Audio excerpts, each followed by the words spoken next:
आगे बढ़ाने का और भारी संख्या में मतदान करने का काम करेगी। बिहार की जनता विकास को प्राथमिकता देगी और एनडीए की सरकार ने जिस तरह से पूरे बिहार के अंदर विकास का जाल बिछाया है, पूरे बिहार के अंदर इंफ्रास्ट्रक्चर बढ़ाने का काम किया है, बिहार की जनता एनडीए को भारी बहुमत से सरकार बनाने के लिए तैयार है। एनडीए गठबंधन इस चुनाव के लिए पूरी तरह से तैयार है और हम एकजुट हैं। हमारी चट्टानी एकता और बार बार एनडीए का जो हम लोगों ने सम्मेलन किया है, इस पर यह विश्वास और भी प्रचंड रूप से मतदाता के बीच गया है। एनडीए ने बिहार को जंगल राज के अंधकार से निकालकर विकास की नई रोशनी के बीच लाने का काम किया है। सड़क, बिजली, शिक्षा, स्वास्थ्य और उद्योग सहित हर क्षेत्र में हमने नए मानक स्थापित किए हैं। माननीय प्रधानमंत्री श्री नरेंद्र मोदी जी और माननीय मुख्यमंत्री श्री नीतीश कुमार जी के नेतृत्व में एनडीए गठबंधन प्रचंड बहुमत से 14 नवंबर को यह चुनाव जीतने का काम करेगी।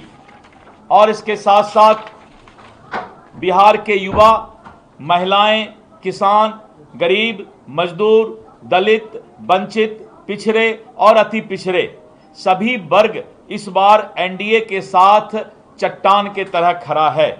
इस बार की जीत एनडीए की केवल जीत ही नहीं होगी, बल्कि अब तक की सबसे बड़ी ऐतिहासिक जीत होगी और जो आने वाले वर्षों में बिहार के स्वर्णिम भविष्य की गारंटी देता है।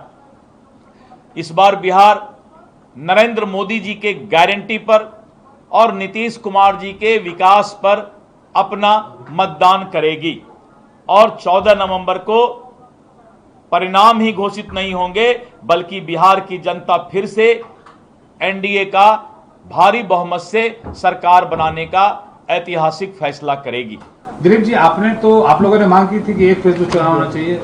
नहीं, मैंने कहा था 1 या 2 फेज। आपने 1 फेज कहा। बीजेपी 1 या 2 फेज तक कही थी और हम लोगों ने 2 फेज के लिए भी सारी तैयारी हम लोग करेंगे। चुनाव आयोग का जो फैसला हुआ है हम उसको पालन करेंगे। कैसी तैयारी सर आप लोगों की, चूंकि गठबंधन में अभी घोषणा हो नहीं पाई, अब तो चुनाव की घोषणा हो गई, कब तक आप लोग कर लेंगे सब कुछ? देखिए, जैसे चुनाव की घोषणा हो जाती है तो सारी प्रक्रिया तुरंत पूरा हो जाता है। इसीलिए अब सभी दल जो है अपना काम जितना जल्द होगा करेगा, क्योंकि जैसे ही 10 तारीख को इसका नोटिफिकेशन जारी होगा और इसका नॉमिनेशन स्टार्ट होगा तो निश्चित रूप से सभी गठबंधन जितने भी लोग हैं सभी लोग अपना अपना काम पूरा कर लेंगे। चिराग पासवान से आपको सीटों का मामला सुलझ गया? नहीं, मैंने कहा कि सभी गठबंधन दल जो हमारा एनडीए गठबंधन दल है, मामला फंसा हुआ है। निश्चित रूप से हमारा केंद्रीय नेतृत्व जो है सारा बातचीत कर रही है और इस पर जो है 100 समय सारा फैसला हो जाएगा।